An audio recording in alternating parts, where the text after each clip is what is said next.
Bismillahirrahmanirrahim. Dear students, Assalamu alaikum. This is Yunus Khan and I am here with a new topic that is from chapter number 2.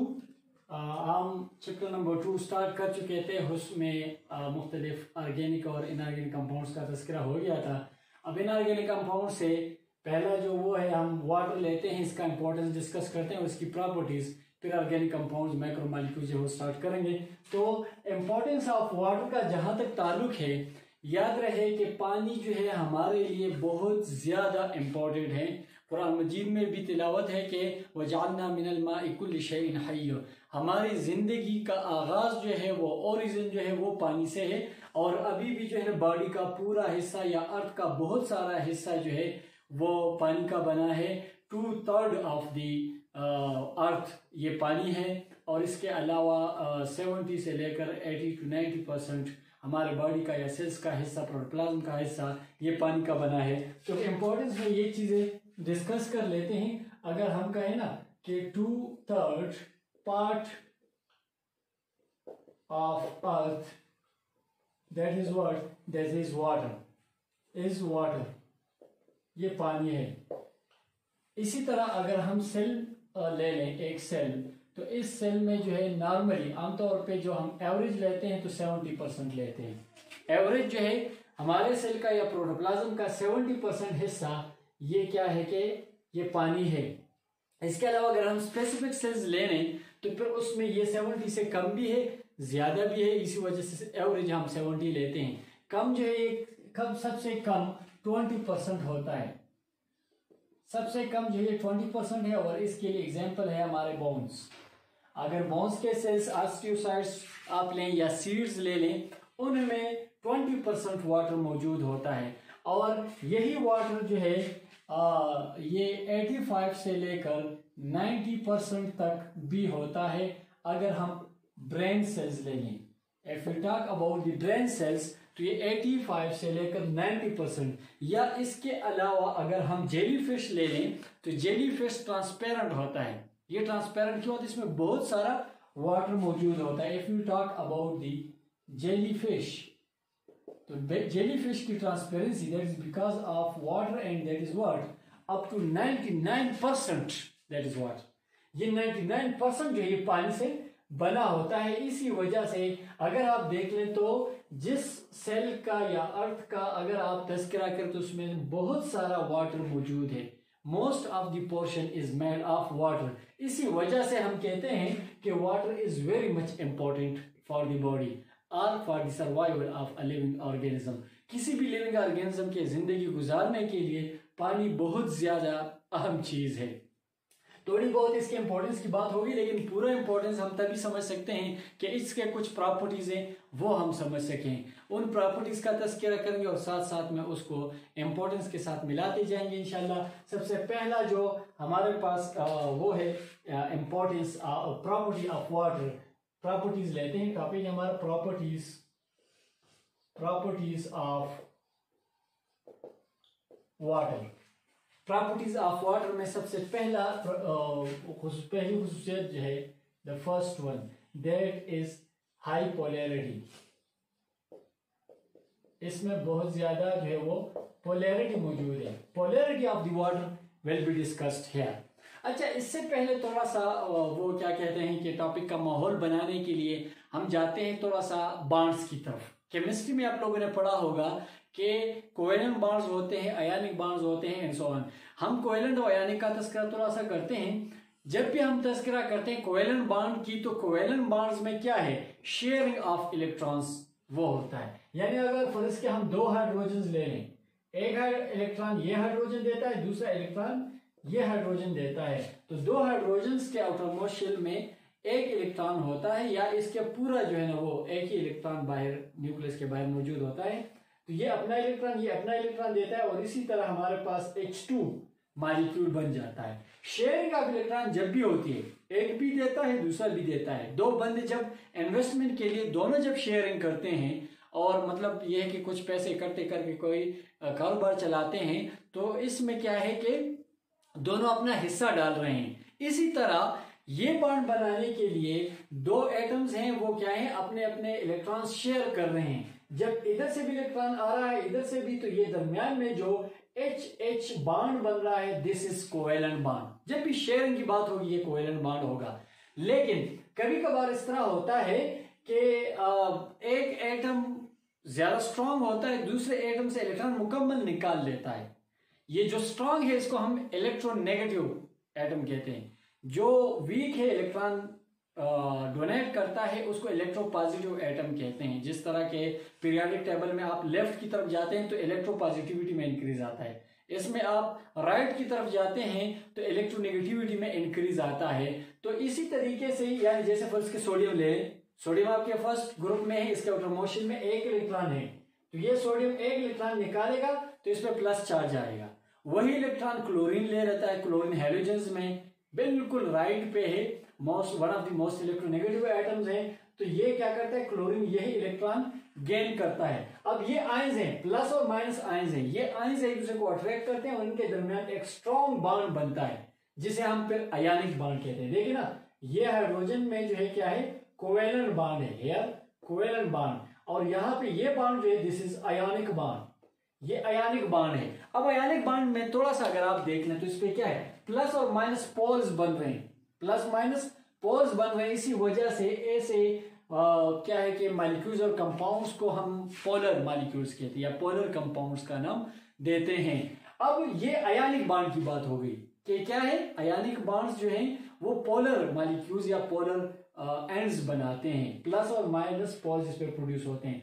कभी कभार क्या होता है कि covalent bond भी अगर इस तरह होमोएटॉमिक है, सेम एटम्स के दरमियान है, तो फिर ये क्या है कि मतलब बिल्कुल इलेक्ट्रॉन शेप पे इलेक्ट्रॉन जो बिल्कुल सेंटर में होगा और कोई पोल प्रोड्यूस नहीं होते हैं, ये नॉन पोलर होते हैं, दे आर नॉन पोलर। लेकिन अगर कोवेलेंट बॉन्ड डिफरेंट एटम्स के दरमियान बनता है, जैसे कि वाटर लेते हैं, वाटर की प्रॉपर्टी पढ़ने जा रहे हैं, तो जैसे कि वाटर अगर आप ले लें तो वाटर में क्या है, ये ऑक्सीजन है और इसी तरह दो हाइड्रोजन मौजूद हैं, ऑक्सीजन है और दो हाइड्रोजन मौजूद हैं। इस ऑक्सीजन पे दो लोन पेयर्स होते हैं, ये लोन पेयर जो है ना एक दूसरे को रिपेल करके और इस बॉन्ड को भी रिपेल कर लेते हैं, तो लीनियर बॉन्ड एंगल नहीं बनता बल्कि ये उल्टा वी शेप इस तरह बन जाता है। तो इस बॉन्ड एंगल को ये वो क्या है कि पुश करते हैं। अब यहाँ पे क्या है, ऑक्सीजन अगर आप पीरियोडिक टेबल में देख लें तो ये आपके पास मौजूद है छठे पीरियड ग्रुप में, छठे ग्रुप में ये मौजूद है। तो मैंने आपको कहा कि पीरियोडिक टेबल में लेफ्ट से राइट की तरफ जब आप जाते हैं तो इलेक्ट्रोनेगेटिविटी में इंक्रीज आता है। तो ऑक्सीजन क्या है, इलेक्ट्रोनेगेटिव एटम है, ये स्ट्रॉन्ग एटम है, इलेक्ट्रॉन्स को अपनी तरफ खींचता है। लेकिन हाइड्रोजन को अगर आप देख लें तो ये बिल्कुल फर्स्ट ग्रुप के टॉप पे मौजूद है। तो यहाँ पे क्या होगा, यहाँ पे दोनों शेयरिंग करते हैं, एक इलेक्ट्रॉन ये देता है, एक इलेक्ट्रॉन ऑक्सीजन देता है और इसी तरह दूसरा इलेक्ट्रॉन हाइड्रोजन देता है। इस तरह यहां भी एक इलेक्ट्रॉन हाइड्रोजन देता है और दूसरा इलेक्ट्रॉन ऑक्सीजन देता है। लेकिन जिस तरह मैंने ड्रा किया इस तरह नहीं होता, ये ऑक्सीजन बहुत स्ट्रांग है, शेयरिंग ऑफ इलेक्ट्रॉन तो हो गया, बॉन्ड तो कोवेलेंट होगा, लेकिन ये जो इलेक्ट्रॉन शेयर्ड हैं ये ऑक्सीजन अपनी तरफ ज्यादा खींच लेते हैं क्योंकि ऑक्सीजन ज्यादा स्ट्रांग है, इलेक्ट्रोनेगेटिव है, हाइड्रोजन उतना स्ट्रांग नहीं है, इसी वजह से ये शेयर्ड पेयर ऑफ इलेक्ट्रॉन इसकी तरफ ज्यादा चला जाएगा। और इसी तरह जो इलेक्ट्रॉन क्लाउड है यहां से भी इधर आ जाएगा, इलेक्ट्रॉन क्लाउड जो है वो इधर ऑक्सीजन के बहुत ज्यादा करीब आ जाएगा, इसके बहुत करीब आ जाएगा। अब ये जो शेयर्ड पेयर ऑफ इलेक्ट्रॉन है इसके साथ इसे दोनों में शेयर्ड है कोवेलेंट बॉन्ड, लेकिन इसके ज्यादा करीब है, इसी वजह से ऑक्सीजन पे ज्यादा इलेक्ट्रॉनिक या इलेक्ट्रॉन क्लाउड वो अपीयर होगा, जिसकी वजह से इस पे एक स्लाइट नेगेटिव चार्ज प्रोड्यूस होता है एंड दैट स्लाइट नेगेटिव और partially negative charge is shown like this. ये पार्शियली नेगेटिव चार्ज हो गया। अब इस पे जो है इधर से अगर आप देख रहे इलेक्ट्रॉन यहां से दूर भागे हैं तो हाइड्रोजन पे भी थोड़ा सा पॉजिटिव चार्ज प्रोड्यूस हो जाएगा, स्लाइट पॉजिटिव, ठीक है, या पार्शियल पॉजिटिव। तो ये पार्शियल पॉजिटिव हम इस तरह शो करते हैं इस हाइड्रोजन पे भी। तो अब अगर आप देख लें यहां से इलेक्ट्रॉन दूर गए हैं तो उसकी वजह से यहां थोड़ा माइनस यहां थोड़ा पॉजिटिव, इधर से भी दूर गए हैं यहां थोड़ा माइनस यहां थोड़ा पॉजिटिव।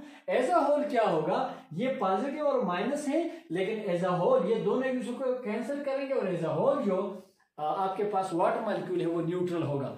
वो न्यूट्रल इसलिए होगा कि इसमें माइनस और प्लस दोनों मौजूद हैं, तो अंदर तो पोल्स मौजूद है लेकिन एज अ होल सारा वाटर मॉलिक्यूल न्यूट्रल बन जाता है। और यही बात है कि हम कहते हैं कि वाटर मॉलिक्यूल के अंदर positive and negative poles produce हो जाते हैं। इसी वजह से हम कहते हैं water is a polar molecule. ये एक polar as a whole neutral है लेकिन अंदर इसके पोल्स या plus minus positive negative ends मौजूद हैं। तो हाइड्रोजन पॉजिटिवली पार्शियली और ऑक्सीजन पार्शियली नेगेटिवली चार्ज होता है, इसी वजह से ये वाटर पोलर बनता है। और ऐसा कोवेलेंट बॉन्ड जो आयनिक बॉन्ड्स की तरह पोल्स जिसमें प्रोड्यूस हो जाते हैं, प्लस माइनस पोल्स प्रोड्यूस हो जाते हैं, चाहे वो स्लाइड ही क्यों ना हो, ऐसे कोवेलेंट बॉन्ड को हम कहते हैं ना पोलर कोवेलेंट बॉन्ड। या इस यहाँ पे एक लफ्ज यूज होता है polar nature of covalent bond, polar nature of covalent bond. तो यहाँ पे सारे डिस्कशन से हमें ये पता चला कि आयनिक बॉन्ड्स तो है पोलर, लेकिन कोवेलेंट बॉन्ड भी जब डिफरेंट एटम्स के दरमियान हो, सेम ना हो, हाइड्रोजन है यहाँ पे, ठीक है, जब सेम ना हो तो फिर क्या होता है, इस पे पॉजिटिव और नेगेटिव पोल्स प्रोड्यूस होते हैं, इसी वजह से वो पोलर बन जाता है। और वाटर में भी यही केस है, इसी वजह से हम कहते हैं कि वाटर इज व्हाट पोलर, इसमें पोलैरिटी मौजूद है, वाटर में पोलैरिटी मौजूद है। अब ये जो पोलैरिटी है वाटर में, ये क्या करता है, ये जो है ना एक और प्रॉपर्टी जो है वो प्रॉपर्टी भी है और इस तरह एक इंपॉर्टेंस भी बन जाता है एक तरह का। दूसरी प्रॉपर्टी जो हमारे पास बनती है that is called as universal solvent. Universal solvent याद रहे पानी को यूनिवर्सल सॉल्वेंट हम कहते हैं। क्यों कहते हैं, इसकी बात थोड़ी सी यहाँ पे करते हैं, यहाँ थोड़ी सी वजाहत करते तो आपको क्लियर हो जाएगा। आप लोगों ने केमिस्ट्री में एक रूल पढ़ा होगा सॉल्युबिलिटी के बारे में कि लाइक डिसॉल्व्स लाइक, मतलब पोलर सॉल्यूट्स जो हैं वो पोलर सॉल्वेंट्स में सॉल्युबल होते हैं, डिसॉल्व होते हैं, और नॉन पोलर में होते हैं। यानी अगर आप देख लेना NaCl क्या है, पोलर है, इसमें आयनिक बॉन्ड है, NaCl पोलर है। अच्छा, अब ये अगर पोलर है तो इसी पोलर को आप पोलर वाटर में डालोगे तो डायरेक्ट हल हो जाता है। क्यों, ये भी पोलर है, वाटर भी पोलर है, तो पोलर सॉल्यूट्स में इजीली हल होते हैं। लेकिन अगर आप ऑयल डालेंगे, पानी में ऑयल डालेंगे तो वो ऑयल पानी के सतह के ऊपर ड्रॉपलेट्स की शक्ल में पड़ा रहता है, वो इसके अंदर हल नहीं होता। हल क्यों नहीं होता, oil is a lipid that is an organic compound, a macromolecule and that is non polar. Oil non polar है, इसी वजह से नॉन पोलर चीजें जो है वो पोलर सॉल्वेंट में कभी भी हल नहीं होंगी। ऑयल को आप ऑर्गेनिक सॉल्वेंट्स में डालोगे, नॉन पोलर सॉल्वेंट्स में डालोगे तो वहां पे वो डिसॉल्व हो सकेंगे, यहां नहीं। तो कहने का मकसद मेरा ये है कि लाइक डिसॉल्व्स लाइक का मतलब polar solutes will be soluble in polar solvents, non-polar will be soluble in non-polar। अब यहाँ पे चूंकि हमारे पास वाटर क्या है, पोलर है, तो हम पोलर की तरफ मुतवज्जे हो जाते हैं। हमारे पास क्या है, water that is polar, water भी पोलर है। और एग्जाम्पल में साल्ट लेते हैं, table salt, table salt that is NaCl, ये भी पोलर है। अगर इसको आप, ये भी पोलर है, अगर इसको आप पानी में डालोगे तो ये इजीली हल हो जाएगा। जो ही हम नमक डाल देते हैं पानी में, गायब हो जाता है, हल हो जाता है। अब थोड़ा सा ये बता देते हैं कि ये हल हो जाता है, ये असल में इसके साथ होता क्या है। तो वाटर के अंदर जब आप सोडियम क्लोराइड को या किसी भी पोलर सॉल्यूट्स को डालते हैं, वो डिसोसिएट हो जाता है, अपने आयंस में स्प्लिट हो जाता है, पॉजिटिव एंड नेगेटिव आयंस बनाता है। इस तरह बहुत सारे sodium positive Cl negative ions बनाता है।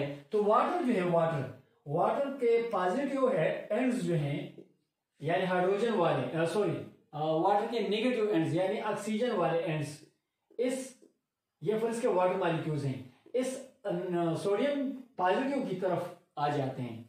और इन वाटर के जो पॉजिटिव एंड्स हैं, हाइड्रोजन वाले एंड्स, वो क्लोरीन की तरफ आ जाते हैं। इसी वाटर के अगर हम क्या करें, पॉजिटिव एंड्स ले लें, तो पॉजिटिव एंड्स क्या करते हैं, ये नेगेटिव आयन की तरफ आ जाते हैं और इसको घेर लेते हैं। और इसी तरह क्या होता है कि इनके जो प्लस और माइनस आयंस है वो एक दूसरे से अलग हो जाते हैं, अंदर डिसोसिएशन काज हो जाती है। और इसी तरह जो है इस सॉल्यूट के प्लस और माइनस चार्जेस अलग हो जाते हैं, स्प्लिट हो जाते हैं। और सुन लें, यहाँ पे यही रीजन है कि सल्यूट के आयंस स्प्लिट होके डिसोसिएट होके एक दूसरे से अलग हो जाते हैं, इसी वजह से they are readily available for the reaction with any kind of other reactants, किसी भी रिएक्टेंट्स के साथ रिएक्शन के लिए इजीली अवेलेबल होते हैं। And that is why in our body metabolic reaction mostly takes place, all of the metabolic reaction takes place in aqueous medium. एक तो ये है कि एंजाइम्स हैं वो एक्वस मीडियम में काम करते हैं, और इसका एक रीजन ये भी है कि जब पानी में चीजें हल हो जाती हैं, डिसोसिएशन काज हो जाती है, तो उनका रिएक्शन इतना आसान हो जाता है। तो हमारे बॉडी में भी जो रिएक्शंस होते हैं मेटाबॉलिक रिएक्शंस, वो एक्वस मीडियम में परफॉर्म होते हैं। अच्छा, ये तो हो गया। अब आते हैं कि पानी को यूनिवर्सल सॉल्वेंट क्यों कहते हैं। ये तो पानी में हमने पोलर सॉल्यूट्स के डिसोल्यूशन की बात की, नॉन पोलर में होंगे और पोलर वाटर में या पोलर सॉल्वेंट में। अब यहां पे अगर आप देख लें, वाटर यूनिवर्सल सॉल्वेंट इस वजह से बन जाता है। क्यों, वजह क्या है, इसलिए कि जितने भी ऑल, यहां पे दो चीजें लिख लें, नोट कर लें, all polar solutes, all polar solutes are easily soluble in water।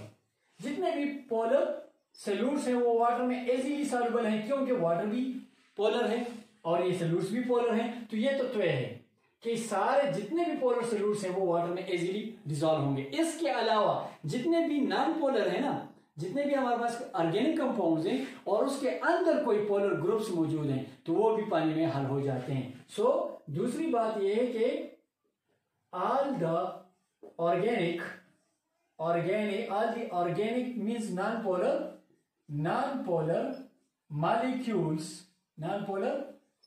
molecules are substances having polar groups inside, having polar groups inside them are also soluble in water। ये भी पानी में soluble हैं। तो यहां पे अगर आप देख लें तो कि पोलर सॉल्यूट्स तो सारे soluble हैं, नॉन पोलर में भी अगर अंदर जो है पोलर ग्रुप्स मौजूद हैं वो भी पानी में हल होते हैं। मतलब a variety of solutes can be soluble in water and therefore it is called universal solvent। इसको इसी वजह से हम यूनिवर्सल सॉल्वेंट का नाम देते हैं। तो आज के लिए वाटर की ये दो प्रॉपर्टीज काफी हैं। नेक्स्ट वीडियो में बाकी प्रॉपर्टीज करेंगे, दो एक करके, जो ताकि छोटी छोटी वीडियोस बन जाए और आप लोगों को वो फिर मतलब अच्छी लगे, आप बोर ना हो। तो इसी तरह आज के लिए importance of water and two properties are enough for today. Thank you very much. Allah Hafiz.